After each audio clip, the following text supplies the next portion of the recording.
मध्य प्रदेश की राजनीति में इन दिनों दोनों प्रमुख सियासी दल संगठन में संतुलन साधने की चुनौती से जूझ रहे हैं। एक तरफ मध्य प्रदेश कांग्रेस को हाल ही में घोषित 4 जिलों की कार्यकारिणी भंग करनी पड़ी, तो वहीं दूसरी ओर बीजेपी को भी भोपाल जिला कार्यकारिणी घोषित होने के बाद मचे बवाल के चलते सूची को होल्ड करना पड़ा।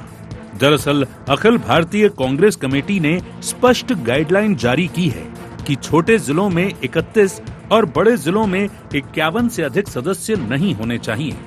लेकिन इन जिलों में हाल ही में घोषित कार्यकारिणियों में बड़ी संख्या में पदाधिकारियों की नियुक्ति कर दी गई थी।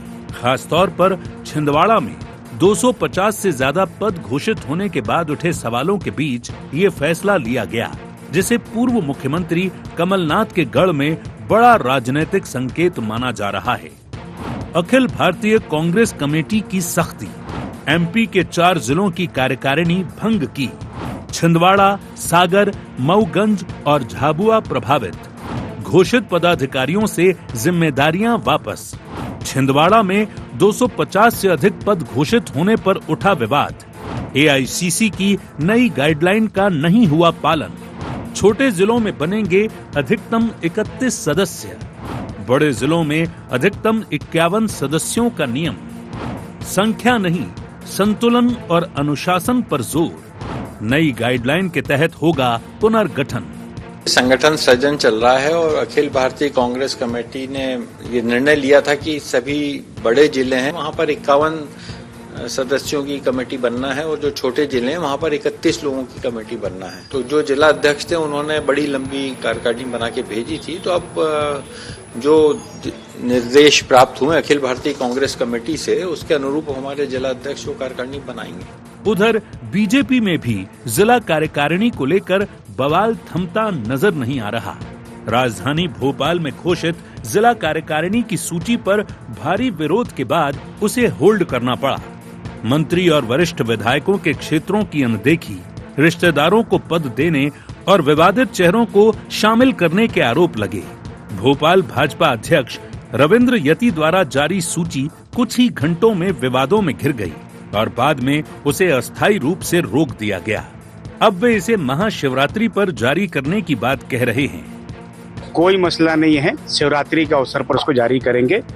एक अच्छे शुभ दिन करना था, ये निर्णय लेते हुए उसको डिलीट करके शुभ दिन में। पार्टी के निर्णय को हम मीडिया में नहीं बता सकते, लेकिन शुभ अवसर पर हो जाएगा। ये निर्णय पार्टी करेगी, लेकिन शिवरात्रि को आपको देखने को। कुल मिलाकर मध्य प्रदेश में दोनों प्रमुख दलों में संगठन को लेकर अंदरूनी खींचतान खुलकर सामने आ गई है। कांग्रेस जहां हाईकमान के निर्देश पर अनुशासन और संतुलन का संदेश दे रही है, वहीं बीजेपी को अपने ही संगठन में संतुलन साधने की चुनौती का सामना करना पड़ रहा है। ऐसे में अब असली चुनौती दोनों दलों के लिए नाराज कार्यकर्ताओं को साधने और जमीनी एकजुटता बनाए रखने की है। Bureau report, IND 24।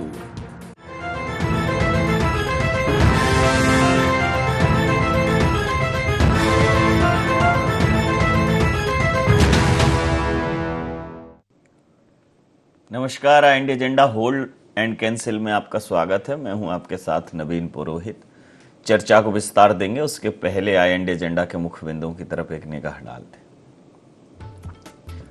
Bharatiya Janata party Congress में होल्ड एंड कैंसिल पॉलिटिक्स के क्या है मायने? क्या संगठनों पर भारी पड़ रही पदों की राजनीति? कार्यकर्ताओं को साधना सियासी दलों के लिए अब कितनी बड़ी चुनौती? जमीन पर कितने प्रभावी होंगे कांग्रेस हाईकमान के निर्देश? नमस्कार, इन्हीं सवालों के साथ चर्चा में आप सबका पुनः स्वागत है। मध्य प्रदेश में कुछ दिनों पहले सबको ही जानकारी है कि कांग्रेस के आला कमान ने जो जंबो कार्यकारिणी थी उनको कहा था कि इनको अब इस प्रकार की जंबो कार्यकारिणियां बिल्कुल बनाना बंद करें और अधिकतम 51 सदस्य से अधिक नहीं होनी चाहिए। उन्होंने एक गाइडलाइन दी थी जहां 200, 250, 1 सैकड़ा से ज़्यादा पदाधिकारी एक जिले में शामिल कर लिए जाते थे। कांग्रेस में सांगठनिक बदलाव, सांगठनिक ढांचे में अपडेट, सांगठनिक जो इस ढांचा है उसमें फेरबदल ये बहुत समय से देखने को मिल रहा है।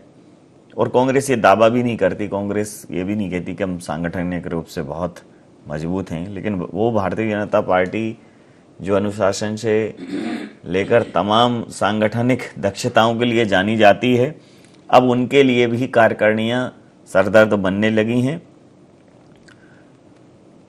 घोषित कार्यकारिणियों की अभी जो भारतीय जनता पार्टी की भोपाल जिला कार्यकारिणी घोषित हुई, उसके बाद जो भी वह वो की स्थिति रही उस सूची को होल्ड करना पड़ा और पूरे देश में मुखर रहने वाली भारतीय जनता पार्टी आज इस मुद्दे पर बात भी नहीं कर रही है।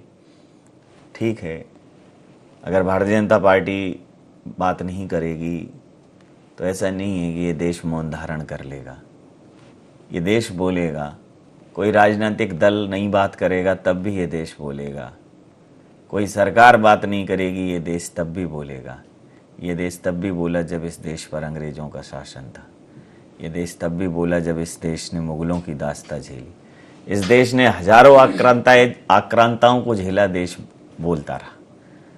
तो देश मौन नहीं होगा और एक आवाज हमेशा इस देश में गूंजती है, गूंजती रहेगी, वो है इस देश के अंतरात्मा की आवाज। वो आवाज कभी नहीं मौन हो सकती। बहरहाल ये होल्ड और कैंसिल का जो खेल है, इसी मुद्दे पर करेंगे चर्चा। हमारे साथ चर्चा में शामिल हैं पवन पटेल जी, सचिव हैं मध्य प्रदेश कांग्रेस के, धर्मेंद्र पैगवार साहब वरिष्ठ पत्रकार हैं, वरिष्ठ राजनीतिक विश्लेषक हैं, संदीप पाठक साहब वरिष्ठ पत्रकार हमारे साथ हैं। आप समस्त महानुभावों का स्वागत है।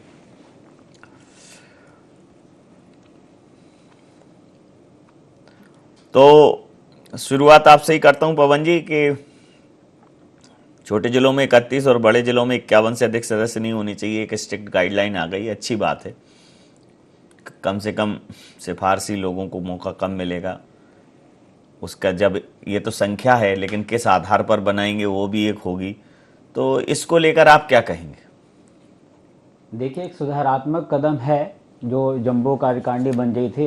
कई सारे पहले भी निर्देश समय समय पर आते रहते थे कि कार्यकारिणी कम करिए, लेकिन जिला अध्यक्ष जो है, अभी 4 जिलों जिनकी बात हो रही, वहाँ के जिला अध्यक्ष ने काफ़ी लंबी कार्यकारिणी बना करके भेज दी थी। अब AICC का दिशा निर्देश के हिसाब से हर जगह की कार्यकारिणी को भंग कर दिया गया है और नई कार्यकारिणी बनेगी। उसके हिसाब से जो काम का आकलन होगा, कमलनाथ जी का गढ़ माना जाता था, छिंदवाड़ा में भी किया है। तो अब ये एक समझने का प्रयास करना चाहिए कि संगठन जो AICC की गाइडलाइन है उसका हम लोग कड़ाई से पालन करेंगे और अच्छे लोग जो होंगे उनको लाने का प्रयास करेंगे, ताकि हम भारतीय जनता पार्टी जैसी फिरका परस्त ताकत जो है उससे लड़ाई लड़ सके। जो आज झूठ और फरेब का माहौल, उससे लड़ाई लड़ने के लिए एक हमारी टीम तैयार होगी और AICC के दिशा निर्देश के हिसाब से होगी। और जो दूसरी बात, अच्छा, पहले जैसे AICC के दिशा निर्देश जो है सफेद कबूतर बनाकर उड़ा दिए गए शांति का प्रतीक, शांति से, ऐसा तो नहीं होगा? अभी क्या गारंटी है? नहीं, देखिए, पहले भी ऐसा उड़ाया नहीं गया था। कुछ जगह हालात परिस्थितियां ऐसी रहती कि हो सकता है उड़ा दिया गया हो आपके नज़रों में, लेकिन ऐसा अप्रयास है कि कांग्रेस पार्टी जिस तरह से काफ़ी सारे, अभी आपने जो निकट भविष्य में बदलाव देखा आपने, तो अब काफ़ी सारी चीज़ें हम संगठन को जो सुदृढ़ करने के लिए, अभी जैसे राहुल गांधी ने संगठन सृजन अभियान के तहत, ऐसे जिला अध्यक्ष पहले होता था कि ऊपर से डिसाइड हो जाते थे, अब नीचे से प्रयास कर रहे हैं। संगठन सृजन अभियान के तहत हम लोगों ने 100, लेकिन ऊपर और नीचे के प्रयास में बीच से हो गए जिला अध्यक्ष। नहीं, बीच से नहीं हो गए जिला अध्यक्ष, वो कहने की बातें हैं, लेकिन इतना बड़ा जब एक्सरसाइज हुई तो एक्सरसाइज के बाद कुछ नाम आए हैं जो लोग एक्सपेक्ट करते रहते हैं। अब कुछ का नहीं आया तो कुछ भी बोला जा सकता है, लेकिन राहुल गांधी ने जो इतनी बड़ी एक्सरसाइज करवाई, उस एक्सरसाइज के कारण कई सारे जिले देखेंगे जहां पे लोग सोचते थे कि हम काम कर रहे हैं, हमें जिला अध्यक्ष का मौका नहीं मिलेगा, या कभी सोच के भी नहीं रखा होगा, लेकिन जो जमीनी स्तर पे काम कर रहे हैं तो उन लोग को मौका मिला है। तो जो परिवर्तन हो रहा है, उस परिवर्तन में आपको एक अच्छा ही देखने को मिलेगा और आगे गाइडलाइन को काफ़ी कड़ाई से पालन होगा, ये मैं आपको विश्वास दिलाना चाहता हूँ। ठीक है, हम आपके विश्वास का भरोसा करते हैं और धर्मेंद्र पैगवार साहब से समझते हैं कि कांग्रेस में तो सांप सीढ़ी का खेल चलता रहता है सर। कांग्रेस की पॉलिटिक्स सांप सीढ़ी वाली है और भाग्य से जो कई तो ऐसे ही हैं 99 का सांप जिनको काटता है 10 पे ला के छोड़ता है, लेकिन फिर भी कांग्रेस का जो है वो खुला खेल फर्रुखाबादी है, दिख रहा है। अच्छा, मुद्दों पर ऐसे मुद्दों पर भी बोलने से चूकते नहीं हैं, आ जाते हैं। अब आज जब एक बार सूची होल्ड करनी पड़ी तो उस पर चर्चा नहीं कर रही है भारतीय जनता पार्टी, लेकिन सबको तो पता है सूची होल्ड है, आप नहीं करो चर्चा, उससे क्या फर्क है, क्या कहें? देखिए, पहले पटेल साहब की बात को पूरा कर दूं। जी, कांग्रेस में जंबो कारकर्णी की बड़ी पुरानी परंपरा रही, तो कांग्रेस में कोटा सिस्टम लागू है। कांग्रेस में प्रदेश अध्यक्ष 80 महामंत्री बना देता है, 150 सचिव। खुद अध्यक्ष को ये नहीं मालूम होता था कि उसका महामंत्री को भी नाम क्या है, लेकिन कहते हैं कि सत्ता आती है और अपने साथ तमाम बुराइयां लाती है। और मध्य प्रदेश, जो कि भारतीय जनता पार्टी की प्रयोगशाला है, और हम नहीं कह रहे हैं, भारतीय जनता पार्टी का राष्ट्रीय नेतृत्व कहता है कि मध्य प्रदेश का कार्यकर्ता देवतुल्य है। हमारी राष्ट्रीय राजनीति में मध्य प्रदेश सबसे अच्छी प्रयोगशाला है। ठाकरे जी, प्यारेलाल जी खंडेलवाल का स्टेट है। उस राज्य में जब हेमंत खंडेलवाल जी जैसा एक सादा सिंपल व्यक्ति जो पहले दिन से नैतिकता का आचरण सिखा रहे हैं अपने कार्यकर्ताओं को, सादगी सिखा रहे हैं, गुटबाजी से दूर रहने की बात कर रहे हैं, उस भोपाल में जो राजधानी है, यहाँ से पूरी भारतीय जनता पार्टी संचालित होती है, वहाँ पर एक कारकर्णी आती है, विवाद होता है और उसको होल्ड कर दिया जाता है। और जैसा कि आप कह रहे हैं कि बात करने से बच रहे हैं, आप सबने देखा सोशल मीडिया पर राजनीतिक गपशप किसने सिखाई इस देश को? भारतीय जनता पार्टी ने। सोशल मीडिया का जितना उपयोग भारतीय जनता पार्टी ने 2014 के बाद किया, उतना मेरे ख्याल से दुनिया में किसी ने नहीं किया, किसी राजनीतिक दल ने नहीं किया होगा। आपके लोगों ने एक्स पर पोस्ट किया, फेसबुक पर पोस्ट किया, उसके बाद आपने पोस्ट डिलीट कर दी। जो कांग्रेस में सिस्टम था कोटे का, वो कोटे का सिस्टम अब भारतीय जनता पार्टी में शुरू हो गया है। और जैसा कि कहते हैं कि सत्ता आती है तो अपने साथ तमाम बुराइयां लाती है। थोड़ा सा हमको फ्लैशबैक में चलना पड़ेगा। जब तक भोपाल में 4 विधानसभा सीट थी, तब तक गुटबाजी के इतने बुरे हालात नहीं थे। लेकिन जब से 8 विधानसभा सीट हुई भोपाल लोकसभा में, मतलब भोपाल में 7, भोपाल जिले में, और तब से ये हुआ कि कोई भी विधायक ये नहीं चाहता कि उसके क्षेत्र का कोई व्यक्ति आगे बढ़ जाए। तो आप देखिए, पार्षद 94 में जो लोग पार्षद बने थे, वो उमाशंकर गुप्ता जी हों, ध्रुव नारायण सिंह हो, रामेश्वर शर्मा हो, भगवान दास सबनानी हो, सुरेंद्र नाथ सिंह हो, ध्रुव नारायण सिंह हो, वो आज तक राजनीति कर रहे हैं। सुरेंद्र नाथ सिंह जी अब नहीं रहे। फिर 99 में 2 पार्षद बने, विश्वास सारंग जी और आलोक संजर जी। उसके बाद आप देखिए 94 और 99 के बाद ऐसा कोई राजनीतिक नेतृत्व जो कहते हैं ना हम कार्यकर्ता का निर्माण करते हैं, फिर जो पार्षद बने तो पार्षद ऐसा व्यक्ति बनेगा जो संभावनाशील नहीं होगा, जिसकी मुंह में जवान है, जो स्मार्ट है, इंटेलिजेंट है, अपनी बात रख सकता है, जिसमें नेतृत्व क्षमता है, आगे बढ़ सकता है। तो आप देखिए, ऐसे लोगों को पार्षद बना दिया। ठेकेदारों की पत्नियां, भाजपा में जो लोग थे नहीं कभी, जिनकी सदस्यता का पता नहीं, वो भाजपा में लगातार पार्षद बनना है। और ये सब तब हुआ जब सरकार अल्पमत में आई या कांग्रेस के बागी गुट के समर्थन से आई, तो सरकार विधायकों पर बहुत ज़्यादा आश्रित होने लगी। तो विधायकों जो संगठन, जिसमें संगठन सर्वोपरि था, उस व्यवस्था में विधायक सर्वोपरि हो गया। और जब विधायक और सांसद सर्वोपरि हो गए, तो आप देखिए, हेमंत खंडेलवाल जी पहले दिन से बोल रहे हैं कि एक व्यक्ति एक पद का फार्मूला हम अपनाएंगे। तो एक व्यक्ति पार्षद है, MIC का सदस्य भी है, नगर निगम का अध्यक्ष है, जैसे कि किशन सूर्यवंशी नगर निगम के अध्यक्ष भी हैं, वो अभी तक जिला भाजपा के महामंत्री भी थे। खुद रविंद्र जती जी जो जिला अध्यक्ष हैं, वो MIC के सदस्य भी हैं और जिला भाजपा के अध्यक्ष भी हैं। अभी जो कारकर्णी घोषित हुई, उसमें MIC के 3 सदस्य, 10 लोगों की MIC, उसमें से 3 और खुद जिला अध्यक्ष मिला के 4 लोग। तो फिर ऐसे लोग जिनको संगठन ने पार्षद बनने का, सबसे छोटी इकाई होती है पार्षद। कार्यकर्ता 20-20 साल 25 साल मेहनत करता है, सोचता पार्षद बनूंगा, उसमें आप ठेकेदार के रिश्तेदार को ले आते हो। और मैं बहुत गंभीरता से एक बात कर रहा हूँ, इसी भोपाल में पार्षद की टिकट बेचने के आरोप लगे। इसी पिछले 2022 के चुनाव में लोगों ने संगठन को तमाम शिकायतें की। मैं ऑन रिकॉर्ड भी बोल सकता हूँ, सब जानकारी है, क्योंकि हम लोग बहुत लंबे समय से पत्रकारिता कर रहे हैं, सब लोग बात करते हैं, चर्चा आती है। उस भारतीय जनता पार्टी में एक व्यक्ति एक पद का सिद्धांत प्रदेश अध्यक्ष का भोपाल में उस किनारे कर दिया गया।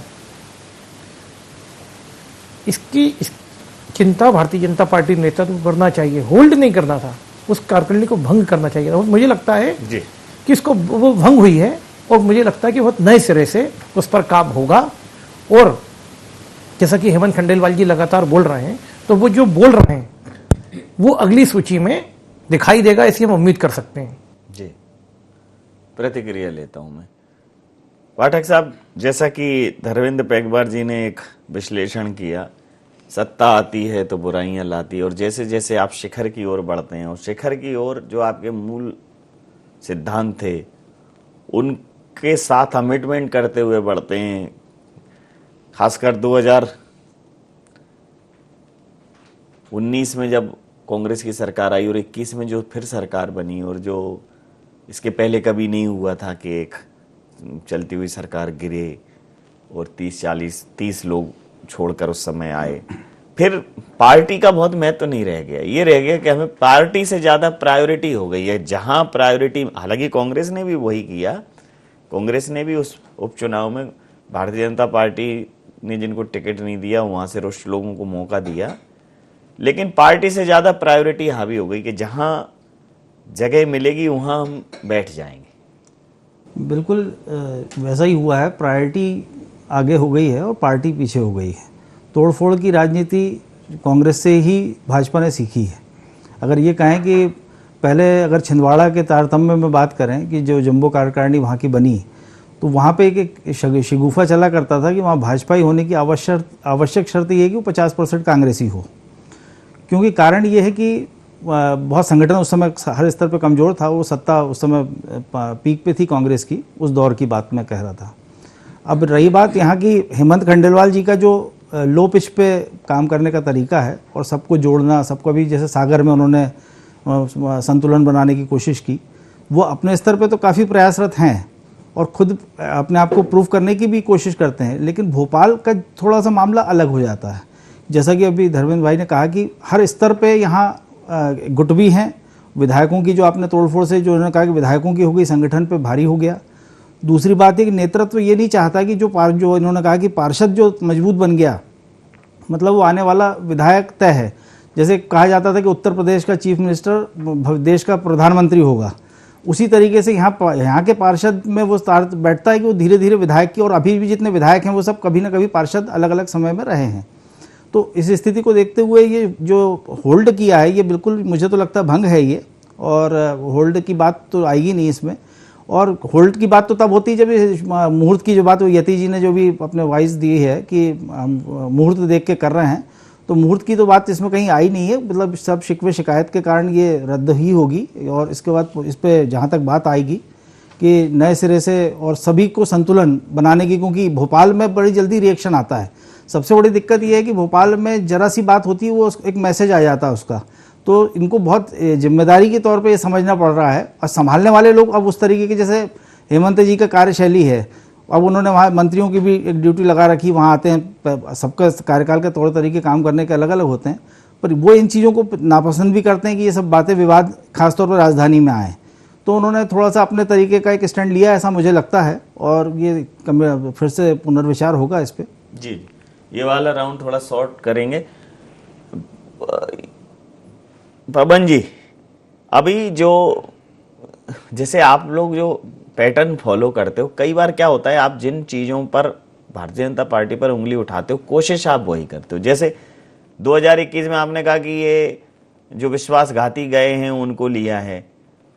कांग्रेस, भारतीय जनता पार्टी से आए हुए एक भी व्यक्ति को आपको कांग्रेस को नहीं लेना चाहिए था, तब तो आप ये कहने के अधिकारी हैं। अब आपके पास आ ही कम रहे, आपके पास कम आ रहे हैं तो आप कम शामिल कर पा रहे हो, ज्यादा आओगे तो आप ज्यादा कर लोगे, तो फिर चोरी तो चोरी है, चोरी फिर 500 रुपए की और 5000 की, मतलब आप कहोगे नहीं नहीं क्या है, बस 500 रुपए की पॉकेट मारी तो की है। ये तो ये नहीं करना, ये तो ये चलेगा नहीं। मतलब आपको बिल्कुल अपने पैटर्न सेट करने पड़ेंगे कि ये है हमारा, हम इस रूल को ब्रेक नहीं करेंगे, तब तो आप अलग लकीर खींच पाओगे। आप कई जगह तो भारतीय जनता पार्टी की कॉपी सी करते हुए नजर आते हो, क्या कहें?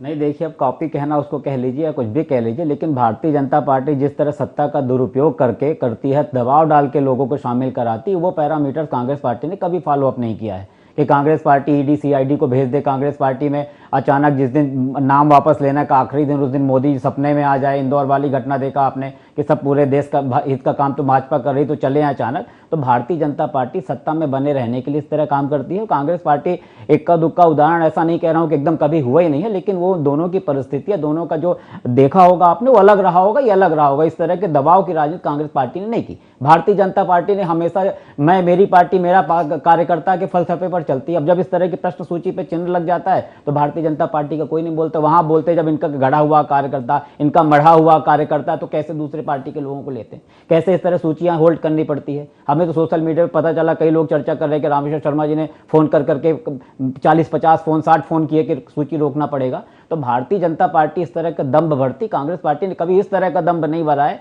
कि मैं, मेरी पार्टी, मेरा कार्यकर्ता। हम लोगों ने सबको लेकर के चलने का प्रयास किया, संविधान के हिसाब से देश को चलाने का प्रयास किया। कमलनाथ जी जब थे तो बहुमत कम थी, अगर वहां पे भाजपा होती तो दबाव डाल के बहुमत को पूरा करने का प्रयास करती, लेकिन कमलनाथ जी ने काम करने पर विश्वास किया। और आपने रिजल्ट देखा कि 28, 27, 27 विधायकों की खरीद फरोख्त करके किस तरह संविधान को धता बताते हुए किस तरह काम किया। आज इनका गढ़ा हुआ मढ़ा हुआ कार्यकर्ता गोपाल भार्गव, उनकी कोई उपयोगिता नहीं, जिन्होंने भारतीय जनता पार्टी की विचारधारा को आत्मसात किया, आज इनकी उपयोगिता गोविंद राजपूत जैसे लोगों की हो गई है। तो भारतीय जनता पार्टी हमेशा समय समय पर परिस्थितियों के हिसाब से सत्ता में बने रहने के लिए विचारधारा समझौता करती रहती है। प्रतिक्रिया लेता हूं धर्मेंद्र जी, इसको क्या माने? ये एक भारतीय जनता पार्टी इसको अभी खतरे का एक संकेत मान ले, क्योंकि भारतीय जनता पार्टी में ये अभी तक ऐसी कोई गतिविधियां होती नहीं थी, भारतीय जनता पार्टी की ये रीति नीति नहीं थी। तो अब अगर ये सूचियों पर बवाल होना शुरू हुआ है तो वो ये मान लें कि ये एक संकेत है आगामी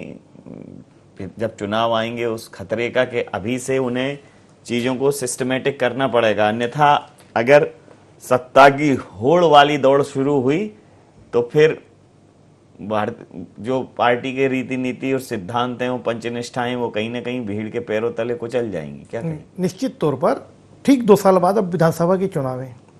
वो भाजपा जिलाध्यक्ष बने हुए लगभग 1 साल हो गया, वो भोपाल में कारकर्णी नहीं बन पाई। तो भारतीय जनता पार्टी का जो प्रदेश नेतृत्व है या जो निर्णय लेने वाले लोग हैं, उनके लिए भी चिंता का विषय होना चाहिए कि आखिर सूची बनी कैसे, और यदि सहमति नहीं थी तो जारी कैसे हुई, और जारी हो गई तो फिर होल्ड क्यों करना पड़ा। तो इसका मतलब भारतीय जनता पार्टी में दबाव और प्रभाव की राजनीति हावी हो गई है, या जो कहा जा रहा है वैसा हो नहीं रहा है। तो ये भारतीय जनता पार्टी के प्रदेश नेतृत्व को, उसके संगठन मंत्रियों को, और संगठन मंत्रियों के अलावा इन सब पर जो एक वॉच डॉग नज़र रखता है, उनको इस पर विचार करना चाहिए कि भोपाल, जिससे पूरे प्रदेश में मैसेज जाता है, और फिर वही बात कि आप मध्य प्रदेश को अपनी सबसे अच्छी प्रयोगशाला मानते हैं, उसकी राजधानी में, आपकी सरकार में ये सब कुछ होना भारतीय जनता पार्टी के लिए अच्छी बात नहीं है। क्योंकि जनता भारतीय जनता पार्टी से जिस नैतिकता की, ईमानदारी की बातें आप लंबे समय से अटल जी करते रहे, दीनदयाल जी उपाध्याय का आप नाम लेते हो, जिस दिन दीनदयाल जी उपाध्याय का जन्मदिन था उस दिन आपको ये नाटक हो गया। 100 पुण्यतिथि थी 11 फरवरी को, उस दिन ही ये नाटक हो गया। तो ये क्या है? ये क्या है, ये उनको सोचना पड़ेगा। पाठक साहब, बिल्कुल यही प्रश्न, यही यक्ष प्रश्न आपके समक्ष भी है कि सोचिए कि जो उनके पितृ पुरुष हैं, उनकी पुण्यतिथि पर आपके द्वारा जारी की गई सूची अगर होल्ड होती है तो आप पार्टी विद डिफरेंस और अन्य तमाम जो भी दावे करते हैं, उन दावों पर एक प्रश्न चिन्ह भी खड़ा होता है। हालांकि अभी बहुत वक्त है, लेकिन भारतीय जनता पार्टी के सामने ये पद की जो दौड़ है उसकी चुनौती आने वाली है, क्योंकि कांग्रेस में तो लगभग मैदान खाली है। अभी जो सत्ता लोलुपता है, बिल्कुल उसका सामना भारतीय जनता पार्टी को मुझे लगता है ज्यादा करना पड़ेगा। क्या कहें? बिल्कुल वही स्थिति है। कांग्रेस पर पास तो करने के लिए बहुत सारी चीज़ें हैं, क्योंकि वो जीरो से शुरू हो रही है। लेकिन ये भाजपा में जो कहा कि संगठन में बहुत बड़ी चुनौती है, क्योंकि जो प्रेरणा स्रोत में से प्रेरणा अलग हो गई, अब सिर्फ लोग स्रोत ढूंढ रहे हैं। तो उस स्थिति में यदि काम करना पड़ेगा तो वो जाहिर सी बात है कि विवाद तो निश्चित रूप से होंगे ही, और गुटी संतुलन स्थापित नहीं हो पाएगा, क्योंकि यहाँ जितने भी विधायक और जो विधायक मंत्री जो भोपाल से रिप्रेजेंट करते हैं, यदि उनकी बात करें तो सब चाहेंगे कि कोई ऐसा उनको कॉम्पीट करने वाला क्षेत्र में कोई नेता ना खड़ा हो जाए। तो एक वो भी है, और दूसरा कोई ना कोई किसी ना किसी गुट से तो होता ही है, भले वो घोषित करे ना करे, उसमें 1-2 लोगों को तो जो आज भी हैं वो किसी न किसी से तो जुड़े होंगे ही। और वो एक दो लोग शांत होंगे, लेकिन इस स्थिति में अभी ये होल्ड करना इनके लिए एक बड़ी चुनौती है। और निश्चित रूप से आने वाले समय में यदि ये सिलसिला रहा तो डिटोरिएशन में ज़्यादा समय नहीं लगेगा इन चीज़ों में। जी जी, समय सीमा के चलते मैं ये चर्चा यहाँ समाप्त करूंगा। आप समस्त महानुभावों का बहुत बहुत धन्यवाद, बहुत बहुत आभार। तो अगर संगठन के मामले में कहें, राजनीतिक आंकड़ों के मामले में कहें, सत्ता की जीत के आंकड़ों के मामले में कहें, तो कांग्रेस लगभग जीरो है। और इसी बात से वह हीरो है, क्योंकि उसकी फिल्म में अब सत्ता लोलुपता का कोई विलन नहीं है। उसकी फिल्म एकदम क्लीन है। उसकी फिल्म में एक्शन है, कॉमेडी है, ड्रामा है, लेकिन ट्रेजेडी नहीं है। भारतीय जनता पार्टी की फिल्म में सत्ता की दौड़ हावी है, क्योंकि भारतीय जनता पार्टी के हाथ में ही सत्ता की चाबी है, लेकिन ताला तोड़ने की कोशिशें हो रही हैं और ताला चोरों के लिए नहीं बना है। ये भारतीय जनता पार्टी को समझना पड़ेगा। IND एजेंडा में इतना ही। आप बने रहिए IND 24 के साथ और देखते रहिए IND 24। नमस्कार।